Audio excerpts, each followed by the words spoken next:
I am Harrison, and I am 32 years old.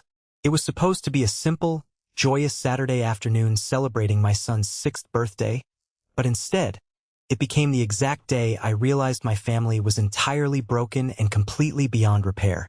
While I was walking into the kitchen to grab a knife for the cake, I found my son's birthday cake smashed face down in the garbage can. My own brother, Julian, was leaning against the counter holding a craft beer. He looked at the ruined cake, looked at me, and sneered that my kid did not deserve it anyway. He laughed about it right in front of a dozen guests. But there is a secret they did not know at that moment. I already held the keys to dismantle his entire life, and today, they are the ones crying and begging for a second chance. Before I tell you exactly how I brought my golden child brother back down to reality and served him the ultimate plate of karma, hit the like button if you believe in justice. And do not forget to let me know where you are watching from in the comments below.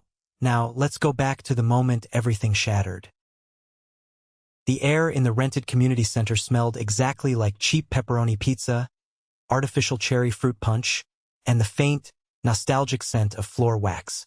My son, Miles, had been talking about this specific day for exactly 3 months and 12 days.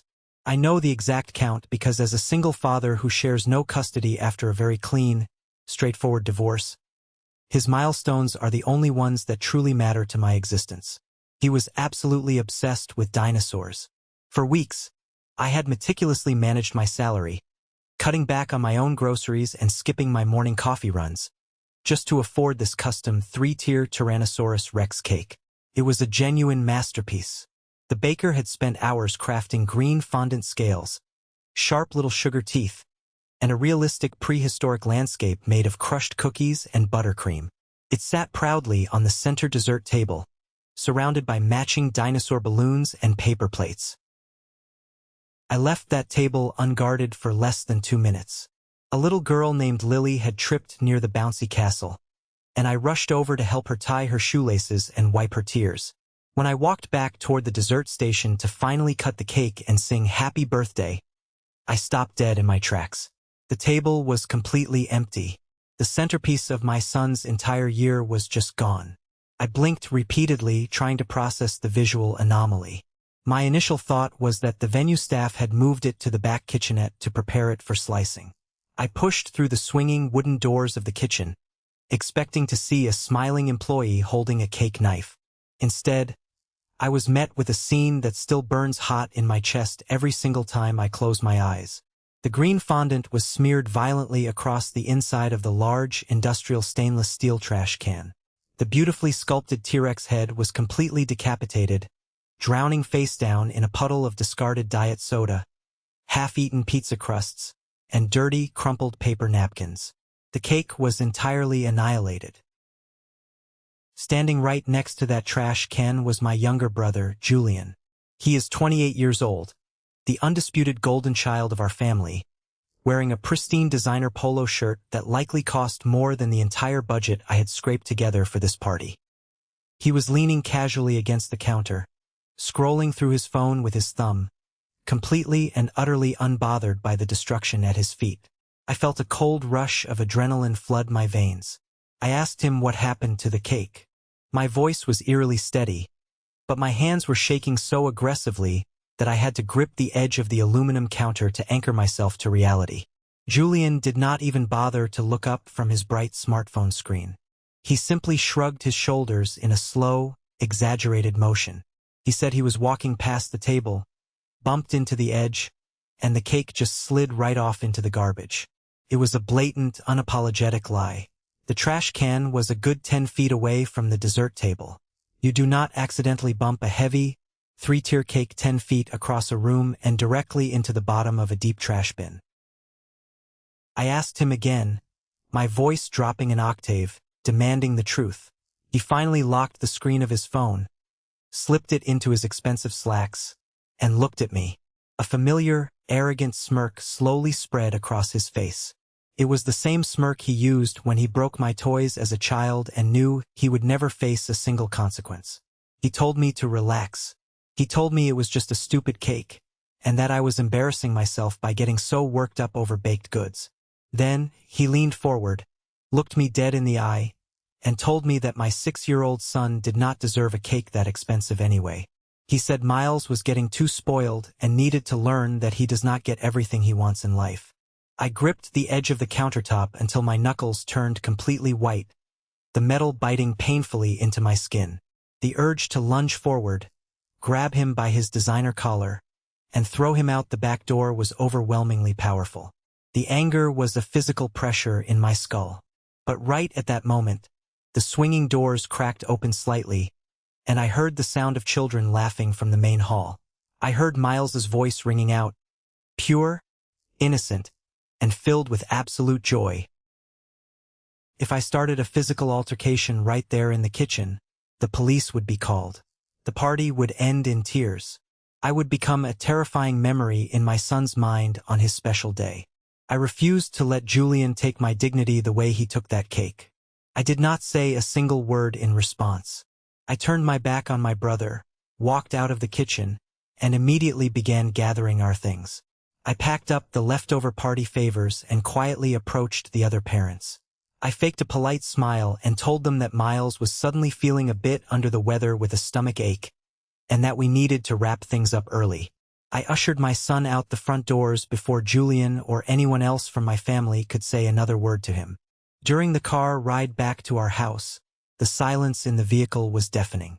Miles sat in the back, secured in his booster seat, tightly clutching a small plastic dinosaur that had come from one of the gift bags. He looked out the window and quietly asked me why we had to leave before we got to eat the big dinosaur cake. I swallowed the massive lump forming in my throat. I told him the bakery made a silly mistake with the frosting, but I promised him, looking at his reflection in the rearview mirror, that we would have our own private party, just the two of us, with an even better cake. He smiled a bright, trusting smile. That smile broke my heart into 1,000 jagged pieces. He was so resilient, so good, and he deserved a family that actually loved him. The house was incredibly quiet when we finally walked through the front door. I ran a warm bath for Miles, read him 2 extra bedtime stories, and tucked him in securely.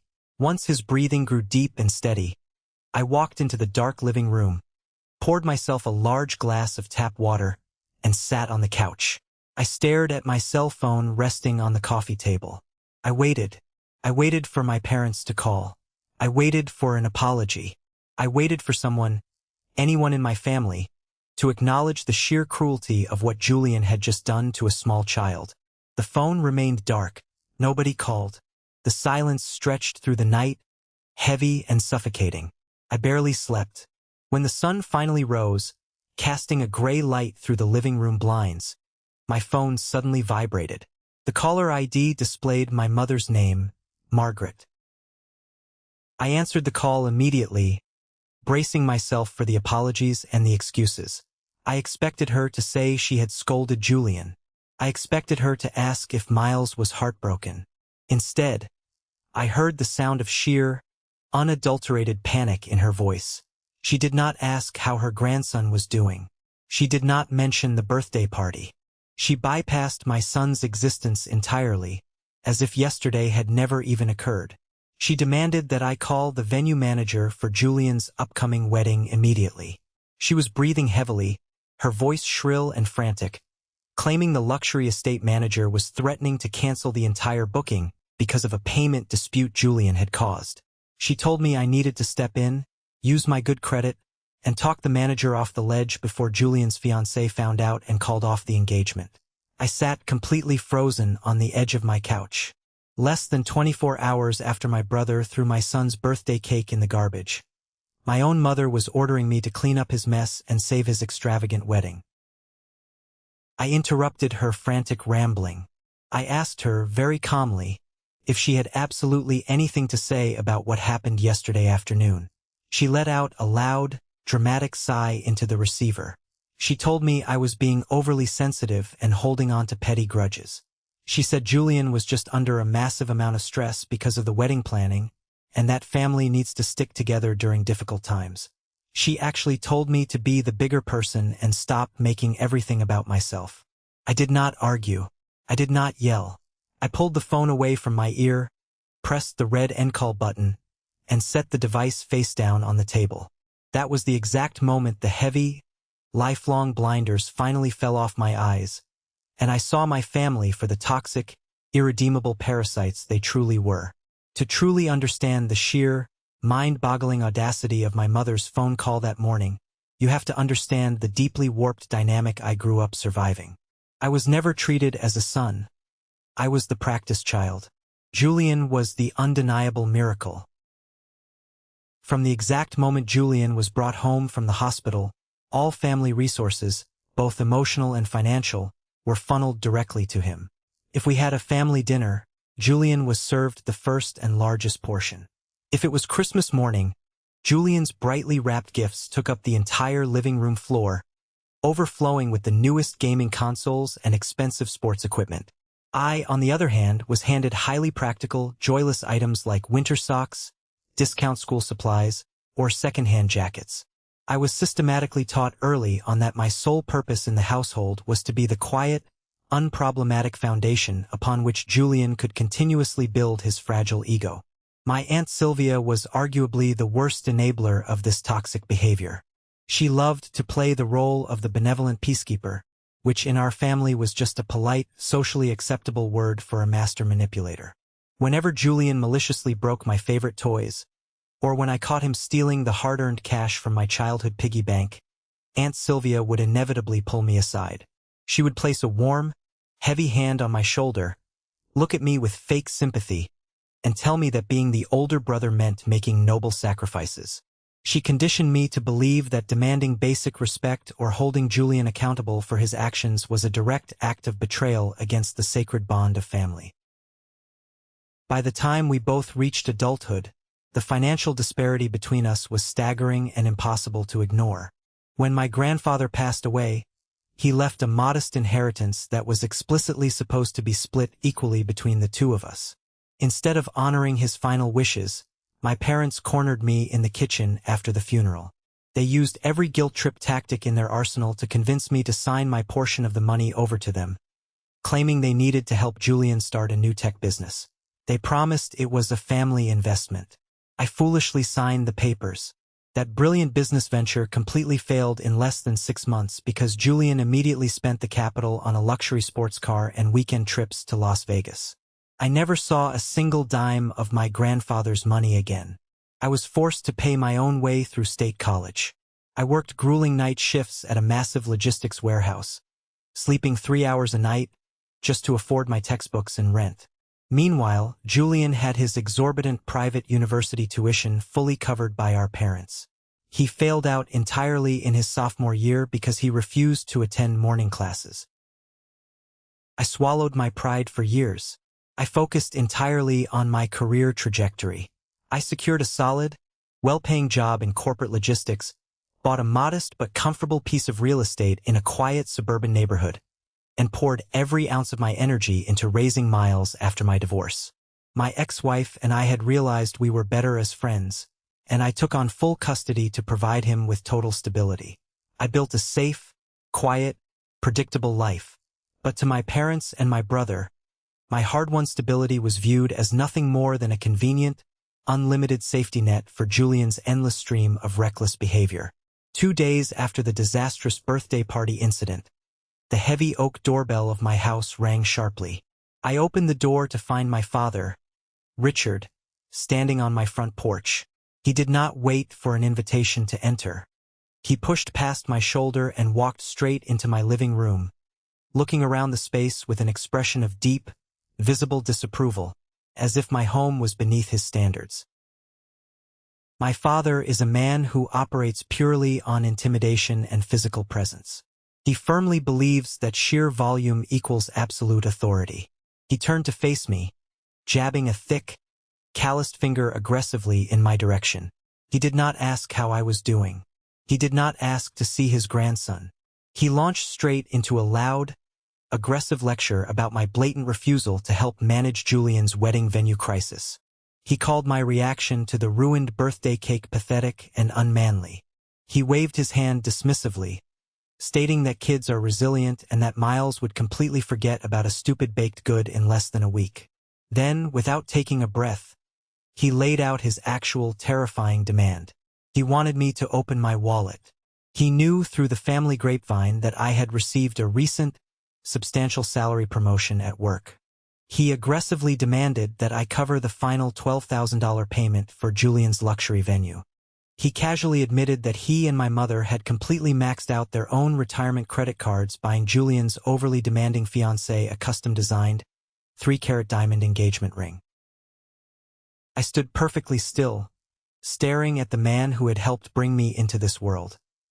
He was standing in the middle of my safe haven, openly insulting the intelligence and feelings of my child, and forcefully demanding my hard-earned salary to fund a lavish, drunken party for the exact man who had just traumatized my son. I squared my shoulders, looked my father dead in his angry eyes, and said 2 words, "Absolutely not." His face instantly turned a dangerous, mottled shade of crimson. The veins in his thick neck bulged. He took a heavy step closer, puffing out his chest, trying to use his height and physical bulk against me. It was an intimidation tactic that might have worked perfectly when I was a frightened 14-year-old boy, but it was completely useless against a grown man who had spent the last decade fighting his own battles. He raised his voice to a booming shout. He told me I was being incredibly selfish and deeply arrogant. He declared that a real family sacrifices for each other, and if I did not write that check immediately, I was going to intentionally ruin the most important and beautiful day of my brother's entire life. I did not flinch. I told him, with absolute icy precision, that Julian had already intentionally ruined my son's special day, and that the front door was located exactly right behind him. My father stood frozen for a second, genuinely shocked that I had not folded under his pressure. Then his shock morphed into pure rage. He spat a string of vile curses at me, warning me that there would be severe, permanent consequences for turning my back on my own blood. He turned on his heel and stormed out, slamming the heavy front door so hard that the framed photographs hanging on the hallway wall violently rattled against the plaster. I stood alone in the hallway, listening to the screech of his tires as he sped out of my driveway. I was breathing heavily, my heart hammering against my ribs. I felt a strange, intoxicating mixture of sheer terror and absolute, undeniable liberation. For the first time in 32 years, I had finally established a boundary. I had finally said no. But as I stood there in the quiet of my home, I grossly underestimated the malicious, vindictive lengths my parents would gladly go to in order to protect and fund their golden child. I thought the worst was over. I was so incredibly wrong. The real, devastating storm hit exactly 4 days later on a dreary, rain-soaked Tuesday afternoon. I had just driven home from picking Miles up from his elementary school. I was standing in the kitchen, sorting through the Daily Mail while Miles sat happily on the living room rug, building an elaborate fortress out of colorful plastic blocks. Mixed in with the usual glossy grocery store flyers and mundane utility bills was a thick, heavy envelope. It had no return address, just my name written in my mother's unmistakable, looping cursive handwriting. Felt unnaturally heavy in my hands. I slid my thumb under the flap and tore it open at the kitchen island.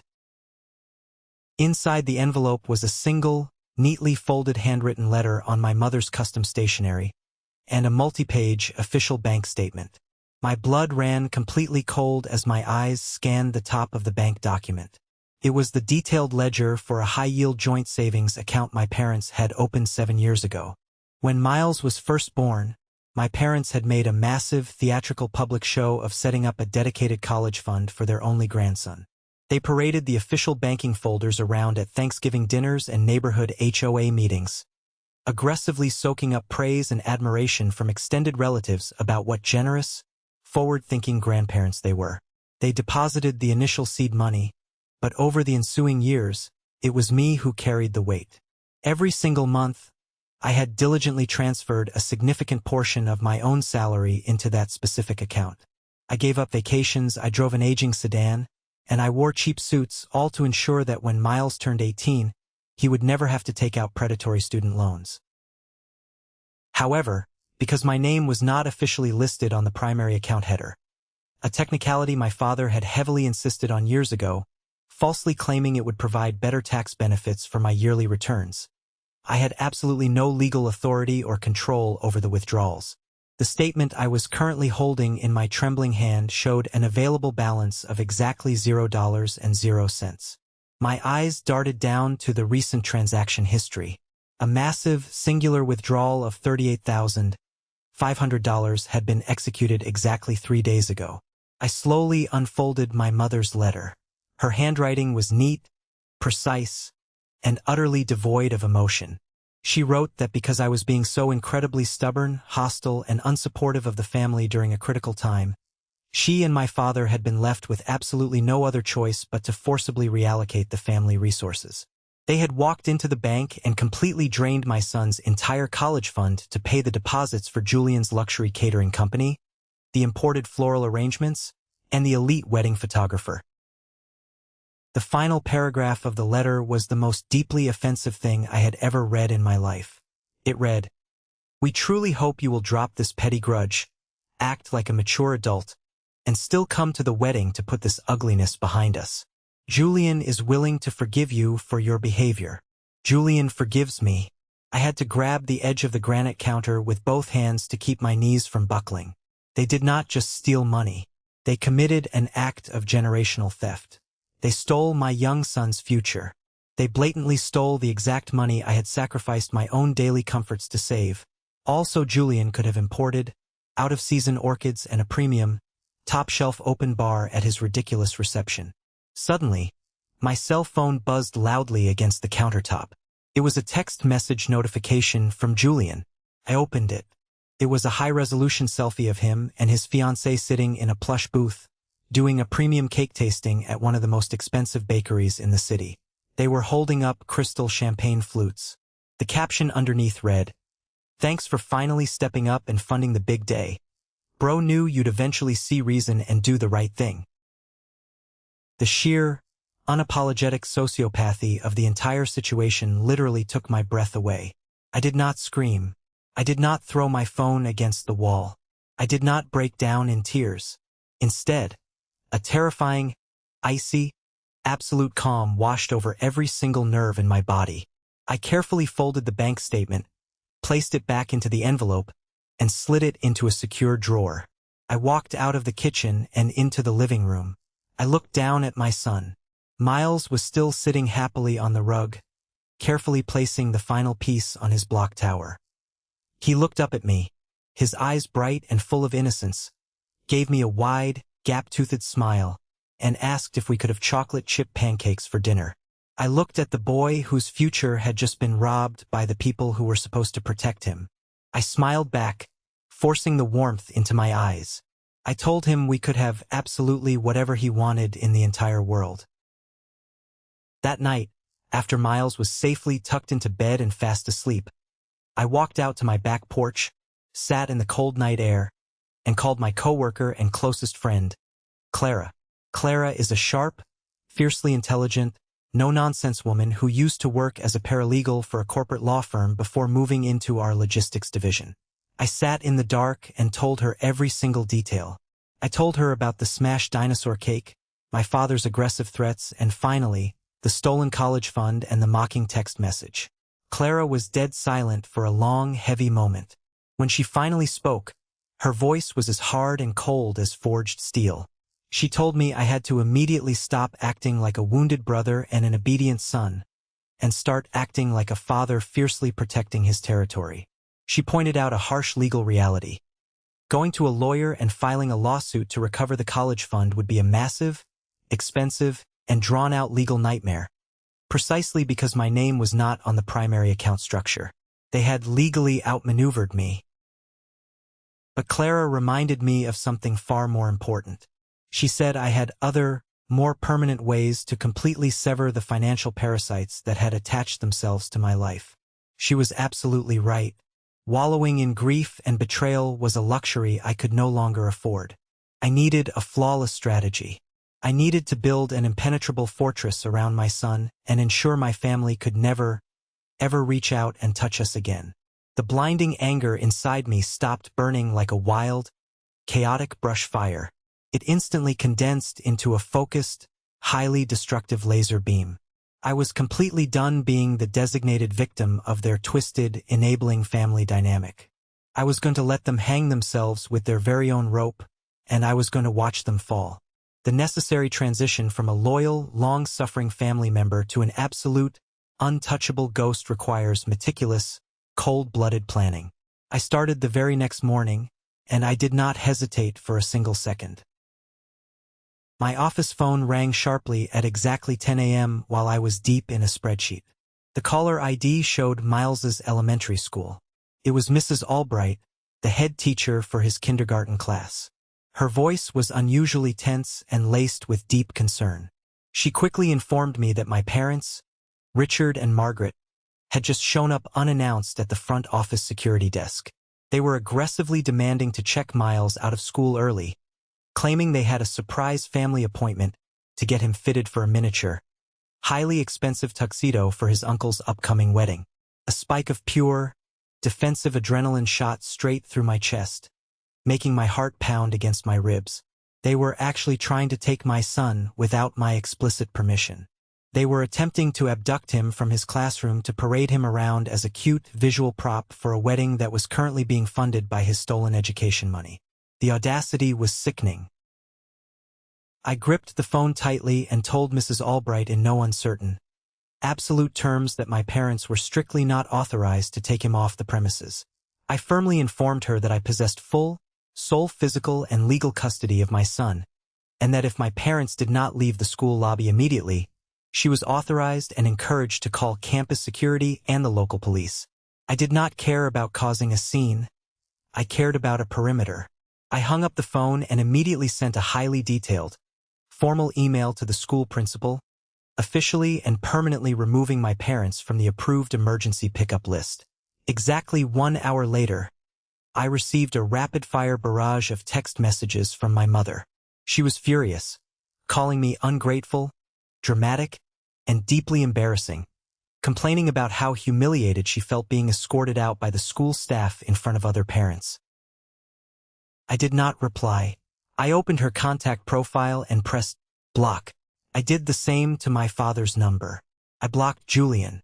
I blocked Aunt Sylvia. I logged into my cellular provider's online portal and permanently severed their 3 phone lines from my family plan, cutting off their service effective immediately. I systematically canceled the premium television streaming services, the shared wholesale club memberships, and the emergency roadside assistance plans they had happily leached off of for the past 5 years.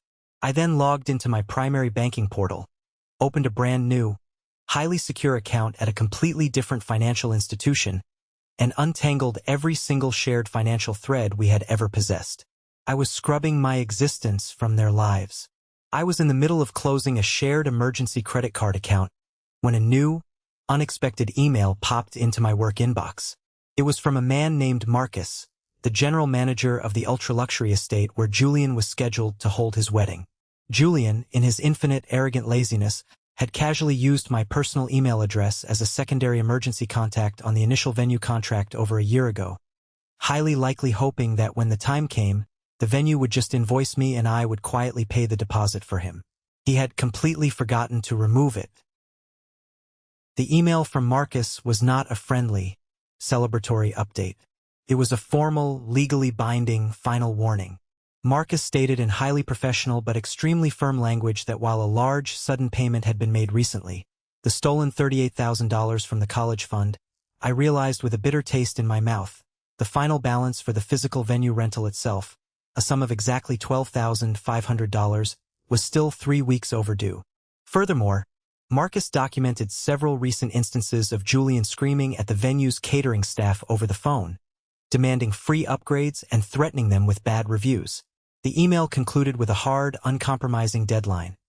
If the remaining balance of $12,500 was not paid in full by exactly 5 p.m. next Friday, the contract would be officially terminated, the highly coveted date would be released to the public, and all previous deposits would be completely and legally forfeited due to breach of contract. I read the email 3 times to ensure I was not hallucinating. I printed it out. I laid the crisp piece of white paper on my mahogany desk and stared at it, a slow, cold smile spreading across my face.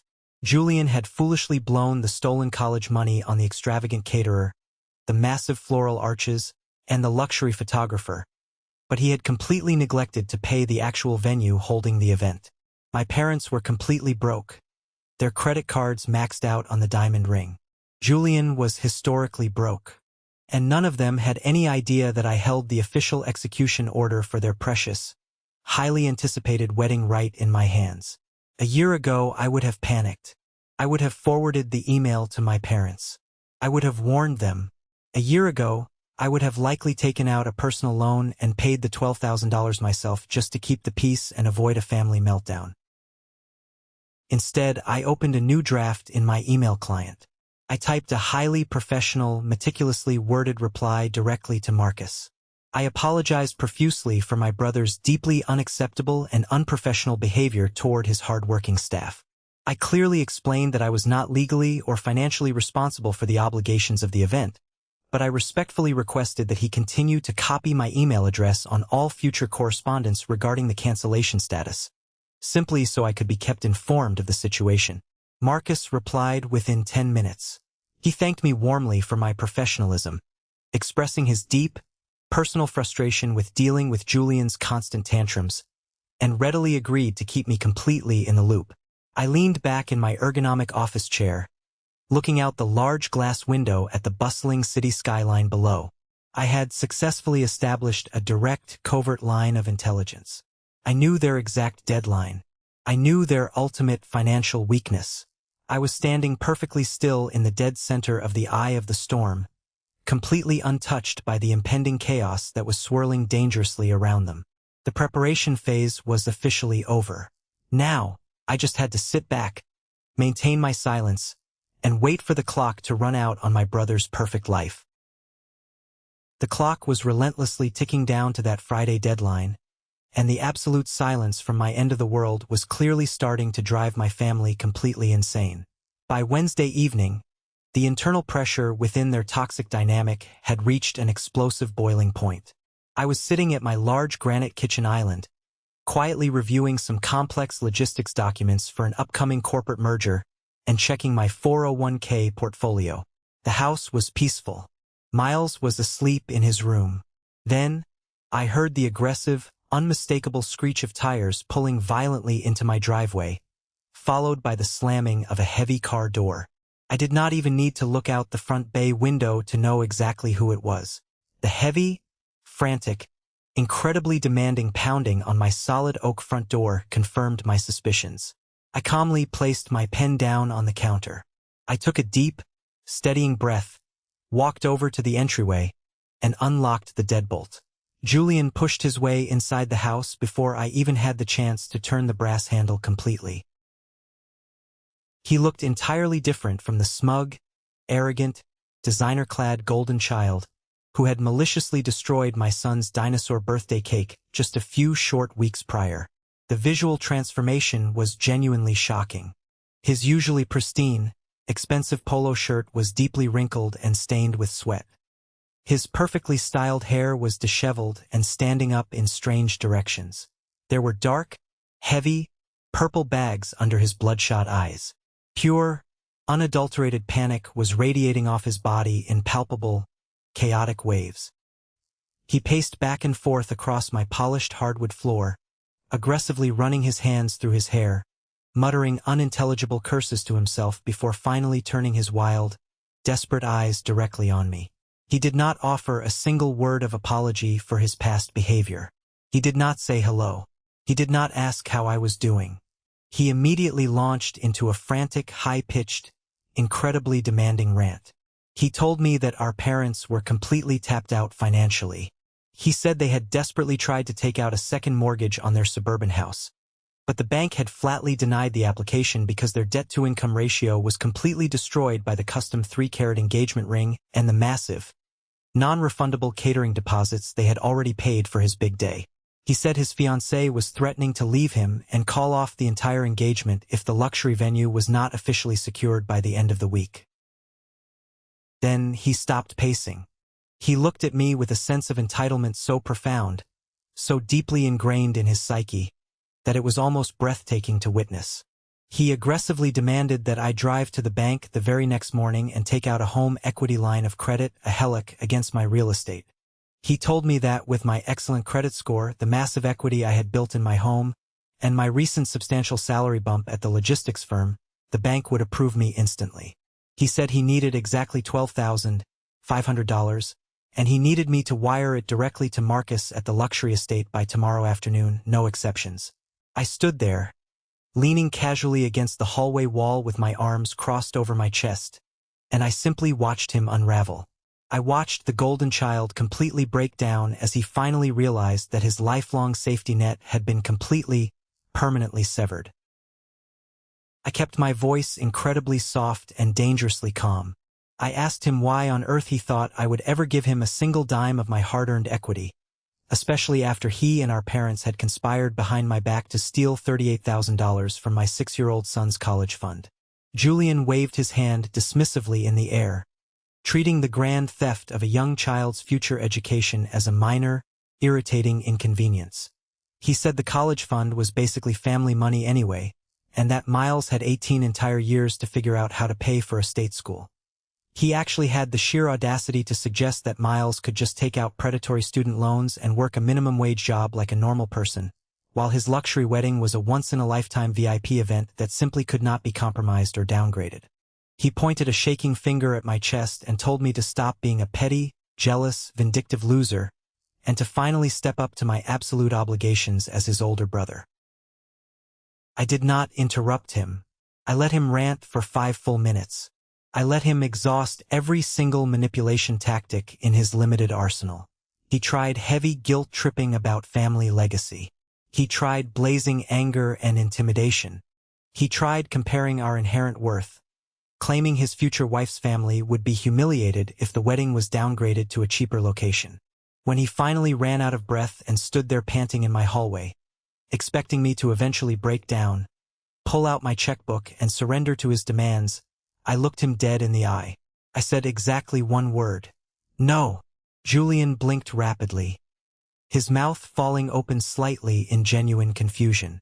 He stared at me as if I had just spoken to him in a foreign language. He stammered, asking me what exactly I meant by no. I pushed off the wall, walked slowly into the kitchen, and poured myself a cup of black coffee from the carafe. I turned around, leaned against the granite island, and explained it to him with icy surgical precision. I told him I was not his personal bank account. I told him I was not his crisis manager or his dedicated fixer.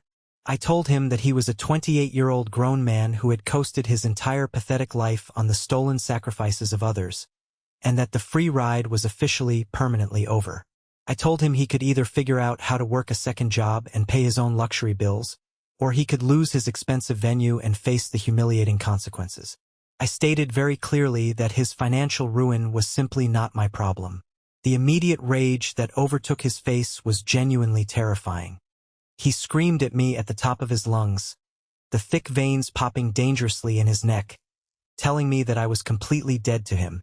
He threatened to hire a ruthless attack lawyer and hit me with a massive civil lawsuit for emotional damages and intentional infliction of distress, claiming I was purposefully trying to ruin his pristine reputation in the local community. He said our parents would legally disown me forever and immediately write me out of whatever inheritance they had left in their estate. I smiled a cold, humorless smile. I calmly told him that they had absolutely nothing left in their estate to leave me anyway, because they had already spent every single penny of it on funding his extravagant lifestyle. I also reminded him that launching a massive civil lawsuit would require him to have thousands of dollars for a legal retainer, money which he clearly did not possess since he was currently begging me for a home equity loan. I pointed firmly to the front door and told him to get the hell out of my house before I called the local police department and had him officially arrested for trespassing. He stormed out, kicking over a large, expensive ceramic potted plant on my front porch in a childish, pathetic fit of blind rage. Dirt and shattered clay scattered across the concrete. I closed the heavy door behind him, locked the deadbolt, and grabbed a broom to clean up the mess with a calm, perfectly steady hand. I felt absolutely nothing for him. No lingering pity, no deep-seated guilt, no fraternal obligation, The toxic emotional umbilical cord that had bound me to that family had been permanently surgically severed. The next 48 hours moved with agonizing, deliberate slowness. Friday finally arrived, bringing with it a crisp, clear, beautifully sunny autumn sky. I went to my corporate office, dropped Miles off at his elementary school, and attended my logistics meetings with perfect focus. But my eyes kept instinctively drifting to the digital clock on the bottom right corner of my dual computer monitors. 3 o'clock in the afternoon. 4 o'clock. 4:30. I knew the absolute, unmitigated chaos that must be happening in my parents' suburban house at that exact moment. I knew they were highly likely scrambling in sheer panic, making desperate phone calls to extended relatives, and frantically trying to secure predatory payday loans with astronomical interest rates. But I was completely, beautifully shielded from all of it. I had meticulously blocked every single technological avenue they had to reach me. At exactly 5 o'clock in the afternoon, on the dot, my email notification chimed brightly. The sound echoed loudly in the quiet space of my private office. I opened the inbox with a steady hand. It was an automated, legally binding, highly official message from the luxury estate's corporate management system, heavily copied to Marcus, Julian, and myself. The bolded subject line read, "Formal notice of contract termination and deposit forfeiture." The body of the email was cold, corporate, and beautifully uncompromising. It clearly stated that due to a complete failure to remit the final balance of $12,500 by the agreed-upon, legally binding deadline, the venue rental contract under Julian's name was officially, permanently canceled. All previous deposits, including the stolen college funds, were immediately forfeited to the estate to cover administrative costs and lost booking opportunities. The highly coveted Saturday date was now officially released back to the open public market. Julian's perfect, extravagant, stolen wedding was entirely dead in the water. I did not celebrate immediately. I did not pump my fist in the air or shout with joy. I simply picked up my cell phone, dialed the direct office extension for Marcus, the venue manager, and waited patiently as it rang. Marcus answered on the second ring, sounding completely exhausted and deeply stressed. I greeted him warmly and professionally. I told him I had just received the automated cancellation notice, and I wanted to ask a very quick, straightforward business question. I asked if the upcoming Saturday date that had just been forcibly vacated was still available for a private, immediate booking. Marcus paused for a long time, clearly taken aback by the rapid turn of events. He checked his scheduling software and confirmed that the date was technically wide open as of exactly 2 minutes ago. I told him I wanted to book the entire luxury estate for that exact same date. I clearly explained that I was not throwing a wedding, but rather a private, highly catered VIP birthday celebration for my 6-year-old son. I told him I was willing to pay the entire $12,500 rental fee up front, in full, by the end of the business day, using a certified bank transfer directly from my own personal savings and recent corporate work bonuses. Marcus let out a loud, genuine, deeply relieved laugh over the phone. He told me it would be an absolute, incredible pleasure to do business with a family member who actually respected his hardworking staff, communicated professionally, and paid their massive bills on time. Within 20 short minutes, the new commercial contract was digitally signed and countersigned. The money successfully left my secure account. The luxury venue that my family had maliciously destroyed my son's future to secure was now legally, undeniably, and entirely mine. I had quietly captured the castle, and the enemy had absolutely no idea they were already locked outside the gates. The weekend arrived rapidly, bringing with it a profound, deep-seated sense of absolute control. I had spent the past 2 weeks meticulously planning the complex logistics of the event with Marcus and his incredibly relieved, highly motivated catering staff. Because I had paid the massive invoice in full immediately and treated every single employee with basic human decency and respect, they were more than willing to bend over backwards to accommodate my wildest requests. They completely transformed the grand, crystal chandelier ballroom into a stunning, immersive, prehistoric wonderland. But before the actual celebration could begin, I had to deliver the final, crushing, highly public blow to the people who had actively tried to bury me. On the Tuesday morning before the big event, I sat down at my kitchen table with a hot cup of coffee, opened my smartphone settings, and temporarily unblocked the main family group chat. The digital chat had been dead silent on my end for weeks, though as soon as it synced, I could see dozens of missed, frantic messages from the days prior. They mostly consisted of my mother begging me to answer my phone, crying about ruined reputations, and my father sending empty, highly aggressive threats demanding family loyalty and financial obedience.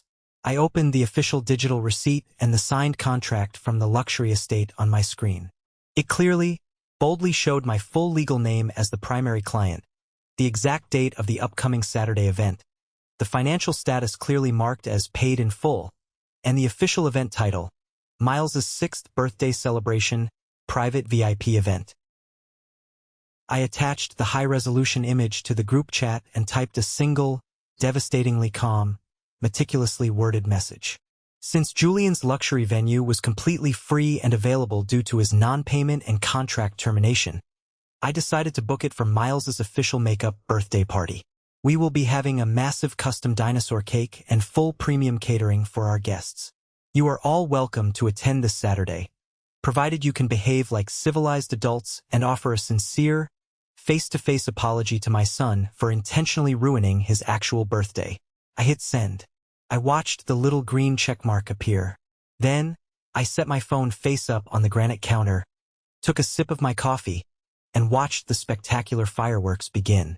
It took exactly 45 seconds for the very first read receipt to appear next to my mother's name. Then, the little gray typing bubbles popped up frantically, rapidly appearing and disappearing as multiple people tried to respond at once. My mother called my personal cell phone less than a minute later. I answered it, putting her on speakerphone, resting the device on the counter, while I calmly continued chopping fresh organic apples for my son's school lunchbox. She was hyperventilating so hard she could barely form a coherent sentence. Her voice was a hysterical, high-pitched, entirely unhinged shriek. She aggressively accused me of being a cold-blooded monster. She demanded to know how I could possibly do something so incredibly malicious, calculating, and evil to my own flesh and blood.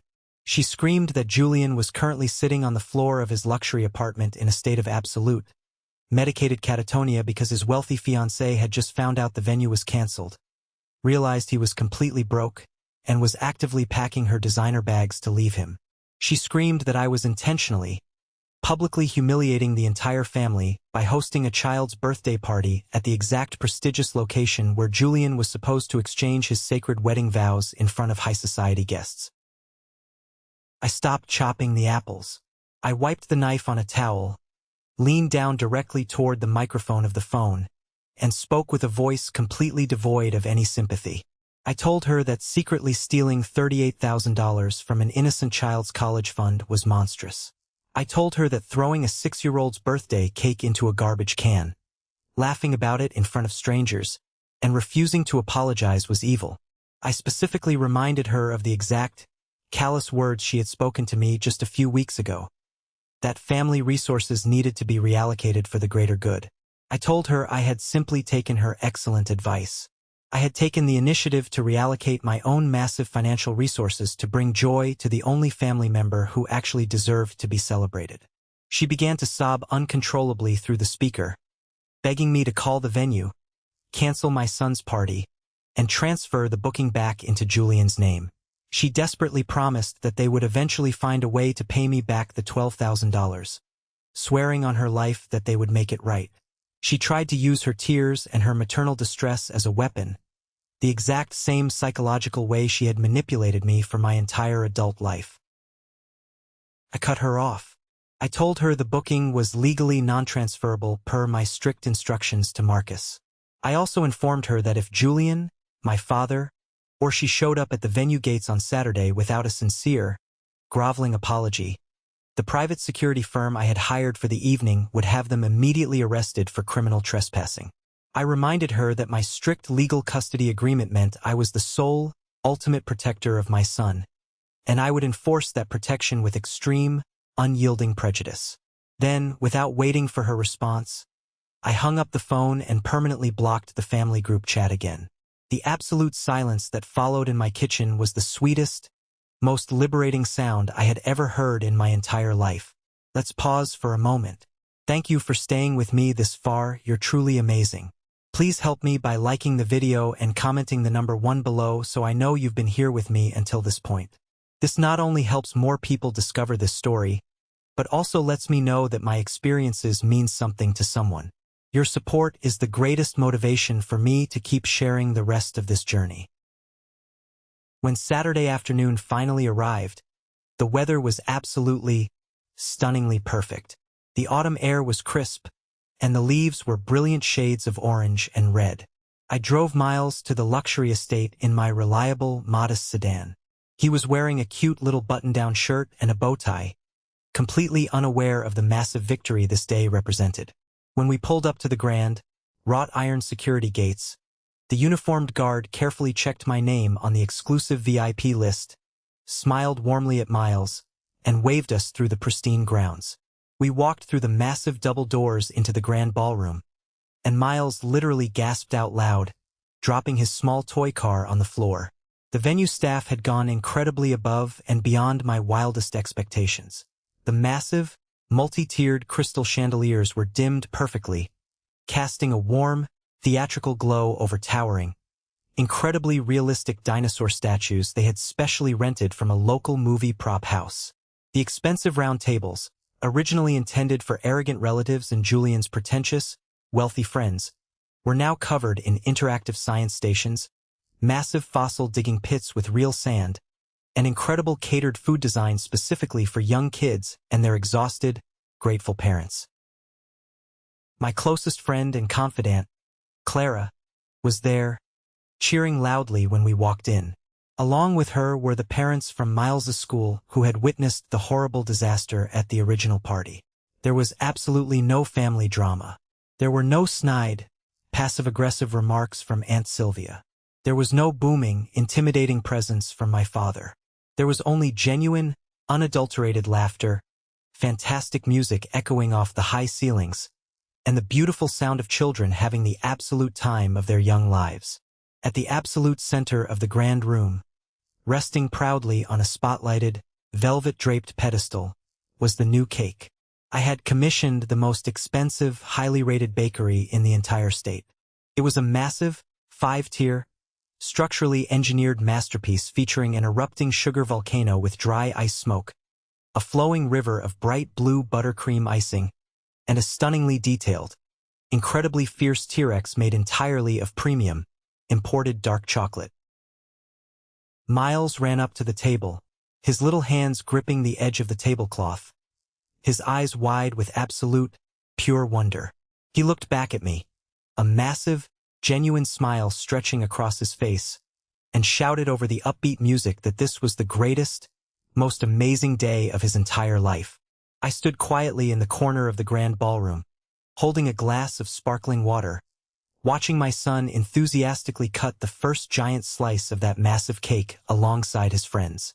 I felt a profound, overwhelming sense of peace and vindication settle deeply over my soul. This opulent room was supposed to be a monument to Julian's massive ego, built entirely on the stolen foundation of my son's future education. Instead, I had successfully legally reclaimed it. I had transformed their site of ultimate betrayal and theft into a fortress of absolute, undeniable joy. I had won the war, but the universe was not quite done dealing out severe consequences to the golden child. The fallout from the publicly canceled wedding was absolute, spectacular, and entirely self-inflicted by the golden child himself. I did not have to lift a single finger, make a single phone call, or spread a single rumor to destroy Julian's pristine reputation in the community. His own rampant narcissism and desperate need for attention did all the heavy lifting for me. On the Sunday afternoon immediately following Miles's incredible, flawless birthday party, Julian desperately attempted to control the rapidly deteriorating narrative. He posted a massive, multi-paragraph, highly emotional rant on his public Facebook page. He played the ultimate, deeply wounded victim, claiming to his hundreds of followers that a jealous, deeply toxic and vindictive family member, had intentionally sabotaged his luxury wedding venue at the last possible minute out of pure spite and long-standing sibling rivalry. He dramatically talked about deep family betrayal, he talked about severe heartbreak, and he pathetically asked his friends for emotional sympathy and financial donations to a crowdfunding link to help him secure a new location on short notice. Normally, his carefully curated echo chamber of enablers and superficial friends would have instantly flooded the comments section with unquestioning support, validation, and outrage on his behalf. But Julian had made a massive, fatal miscalculation. He arrogantly forgot that the various vendors he had verbally abused, threatened, and failed to pay were also highly active, well-connected members of the local event planning community. Within 2 short hours of his desperate post going live, Fiona, the high-end, highly respected florist he had hired, left a blistering, completely unfiltered comment. She did not hold back a single detail. She explicitly stated for all his friends to see that Julian's wedding was officially canceled because he was a financial deadbeat who routinely verbally abused the venue staff, aggressively demanded thousands of dollars in free luxury upgrades, and completely failed to pay his final $12,000 venue balance after stealing money for the initial deposits. She even ruthlessly attached a high-resolution screenshot of a late-night text message where Julian had called her an unprintable, highly offensive slur simply because she refused to discount her expensive, imported out-of-season orchids for him. The dam of public opinion completely broke after that single comment. Marcus, the highly professional venue manager, officially liked Fiona's comment from his business account, quietly validating her claims. 2 of Julian's own groomsmen, guys he had known since college, chimed into the thread, angrily revealing that Julian had been secretly, persistently asking them to quietly cover the exorbitant cost of his first-class honeymoon flights to Bora Bora because his parents were completely broke and maxed out on credit cards. The social media backlash was incredibly swift, brutal, and entirely merciless. People do not take kindly to a grown, able-bodied man publicly playing the victim when he is actively scamming local small businesses, verbally abusing service workers, and relying on stolen funds to fund a lavish lifestyle. Julian panicked wildly as the angry comments piled up. He completely deleted the entire post less than 4 hours later, but the catastrophic damage was permanently done. High-quality screenshots of the entire thread were rapidly circulating through our extended family group chats, his entire social circle, and the local business community. The carefully curated, deeply fake illusion of the wealthy, successful, untouchable golden child shattered into a million unfixable pieces overnight. The final, absolute nail in the coffin came directly from his wealthy fiancée. When she read the viral comments, saw the undeniable screenshots, and realized the absolute horrifying extent of Julian's financial ruin and public humiliation, she did exactly what anyone with a basic sense of self-preservation and dignity would do. She packed her expensive designer bags while he was out of the apartment, left her custom 3-carat diamond ring resting on the cold kitchen counter alongside a short note, and permanently moved back in with her wealthy parents in the next state over. The engagement was officially, legally terminated. There would be no luxury wedding, no grand venue, no catered reception, and no grand celebration of his ego. Julian was left entirely alone in his expensive, empty luxury apartment, surrounded by unpaid utility bills, maxed-out credit cards, and a completely ruined reputation. In a final, desperate act of flailing aggression, he attempted to threaten me with a massive civil lawsuit for defamation of character. He sent me a rambling, unhinged, poorly spelled email claiming he was going to hire a shark lawyer to take my house, my retirement accounts, and my legal custody of Miles. I forwarded the entire email directly to Clara, who actually laughed out loud in the corporate office break room. She expertly reminded me that absolute truth is a bulletproof legal defense against any defamation claim, and that any reputable lawyer would literally laugh him out of the consultation room the exact moment they saw his empty bank accounts and the undeniable paper trail of his unpaid debts. I completely ignored the email, entirely unbothered by the empty, pathetic threats of a defeated, bankrupt tyrant. While Julian's fake life was completely imploding in spectacular, highly public fashion, my own real life was taking off in incredible ways I had never fully anticipated. The major corporate promotion I had been relentlessly working toward for 3 grueling years was officially granted by Mr. Harrington, the highly respected CEO of my logistics firm. He called me into his spacious, glass-walled corner office, formally commended me for my flawless, highly profitable execution of a recent massive supply chain merger, and officially offered me the prestigious position of regional director. The immediate salary increase was incredibly substantial, pushing me into a new tax bracket, but the real prize was the generous stock options and the complete, unhindered autonomy over my daily schedule, allowing me to spend even more quality time with Miles. Furthermore, a quiet side project I had been meticulously coding in my spare late-night hours, an innovative, cloud-based inventory management app designed specifically for small businesses, caught the attention of a highly successful independent tech investor named Derek. He had seen a working beta version I posted on a niche industry forum. We met for an expensive business lunch downtown, and by the end of that very week, Derek had confidently written a massive check to fully fund the professional development, marketing, and official launch of the app. I was experiencing total, absolute financial and professional liberation. Every single moment, every ounce of emotional energy I used to spend stressing over Julian's endless crises, fixing my parents' catastrophic financial mistakes, and managing their toxic, demanding emotions was now being poured directly, efficiently into my own incredible success and my son's secure future.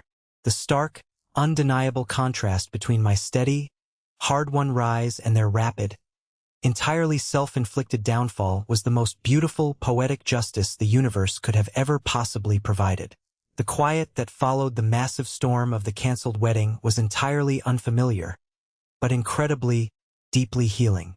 Months passed without a single solitary word from Julian, and I was more than happy to let his angry, bitter silence stretch into eternity. I had successfully secured my perimeter, aggressively built my wealth, and created an impenetrable sanctuary for my son. But there was one final, lingering loose end that absolutely needed to be tied before I could officially, permanently close this dark, exhausting chapter of my life forever. It happened on a crisp, deeply chilly Tuesday evening in late October. I was sitting quietly on my front porch, bundled in a warm sweater, peacefully watching the colorful autumn leaves fall across my manicured lawn, when a familiar, aging, slightly rusted sedan pulled very slowly into my driveway. It was my father, Richard. He did not confidently storm out of the car like he used to do when I was younger. He did not aggressively puff out his chest or carry the loud, booming aura of a man demanding ultimate authority and total obedience. As he slowly stepped out of the vehicle, he looked significantly older, frail, his broad shoulders heavily slumped, his face lined with deep, permanent exhaustion. The immense financial strain of the canceled wedding, the massive interest rates on maxed-out credit cards, and the inescapable public humiliation had clearly taken a massive, undeniable physical toll on him. He walked slowly up the concrete steps to my porch, stopping a few feet away from my chair. He did not try to enter my home. He did not raise his voice. He reached a shaking hand into the inside pocket of his worn leather jacket, pulled out a thick, crisp white envelope, and silently held it out to me. His voice was gruff, quiet, entirely devoid of its usual booming, arrogant confidence. He simply told me it was a certified cashier's check for exactly $38,500. He looked down at his scuffed shoes and confessed that he and my mother had been forced to liquidate a massive, heavily penalized portion of their own meager retirement accounts to secure the funds. He looked away, staring blankly at the empty driveway, and muttered that he deeply feared I was preparing to bring a massive civil lawsuit against them for the stolen college fund, and that he desperately wanted the financial ledger wiped completely clean before they lost their house. I stood up slowly, took the heavy envelope from his trembling hand, and opened the flap. The official bank-certified check was indeed exactly the amount they had maliciously stolen. I looked closely at the defeated man who had aggressively enabled my abuser for 32 years. He was not sincerely apologizing for the deep emotional betrayal. He was simply, pathetically paying a financial ransom to avoid severe legal consequences and to clear his own heavily burdened, guilty conscience. I carefully slipped the check into my sweater pocket. I told him in a flat, emotionless voice that the money would be immediately deposited into a highly secure, heavily encrypted education trust that neither he, my mother, nor Julian would ever have legal access to again. I told him the financial ledger between us was officially clear, but the deep emotional debt and the broken trust were completely permanent and unfixable. I turned my back on him, stepped inside my warm house, and closed the heavy front door, locking the deadbolt with a loud, incredibly satisfying click. I never saw my father again after that cold night on the porch. A few short weeks later, the absolute final piece of closure arrived from the one person I least expected to see. I had taken Miles to a large, beautiful public park a few towns over, a place we frequently visited to enjoy the massive wooden playground structures and the open green fields. I was sitting peacefully on a green park bench, sipping a warm cup of coffee, when I saw a lone woman walking very slowly along the paved walking path. It was my mother, Margaret. She spotted us from a distance, immediately freezing in her tracks. She looked incredibly fragile, her hair unkempt and graying at the roots, completely lacking the manicured, flawless perfection she always used to project to the wealthy neighborhood HO. She hesitated for a long, agonizing moment before slowly walking over to the edge of the large sandbox, where Miles was happily building a massive sandcastle with his bright plastic buckets. I stood up instantly, my muscles tensing automatically, ready to intervene and fiercely shield my son. But she did not aggressively reach for him. She did not try to force a toxic hug or demand a dramatic family reunion. She simply crouched down at the outer edge of the wooden border, maintaining a highly respectful, cautious distance. She looked directly at my young son, heavy tears freely streaming down her aged, wrinkled cheeks.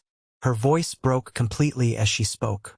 She told Miles that she was so incredibly, deeply sorry about his ruined birthday cake. She said it was a terrible, unforgivable thing that happened, and she was so sorry she was not a better, stronger grandmother to protect him from bad things. Miles stopped digging in the sand with his yellow plastic shovel.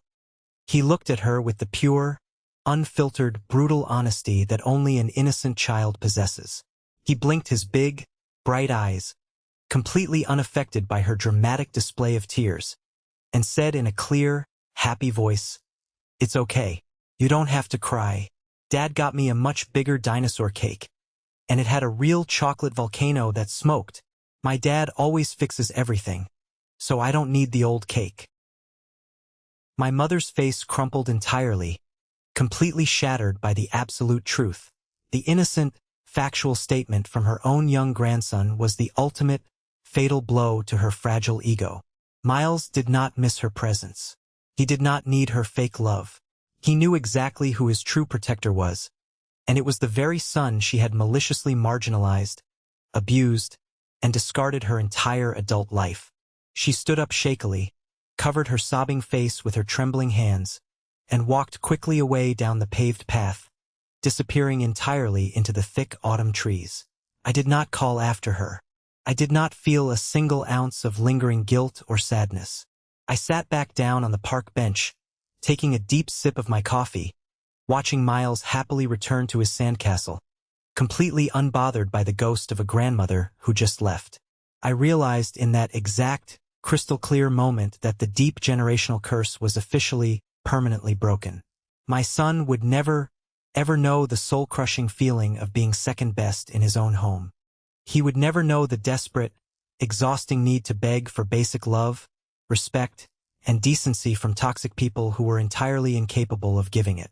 I had bravely absorbed 32 long years of toxic family poison so that my beautiful son would never have to drink a single bitter drop.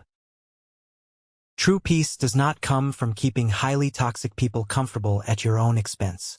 Peace comes from the absolute, unwavering willingness to completely burn the bridge that leads directly back to your abusers, and using the bright, warm light of those flames to build a much better, brighter future for yourself and the people you truly love.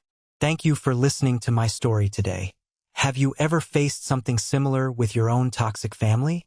Have you ever had to draw a hard, uncompromising line in the sand to protect your own peace and your children? Share your story in the comments below, and don't forget to like and subscribe so you don't miss the next journey.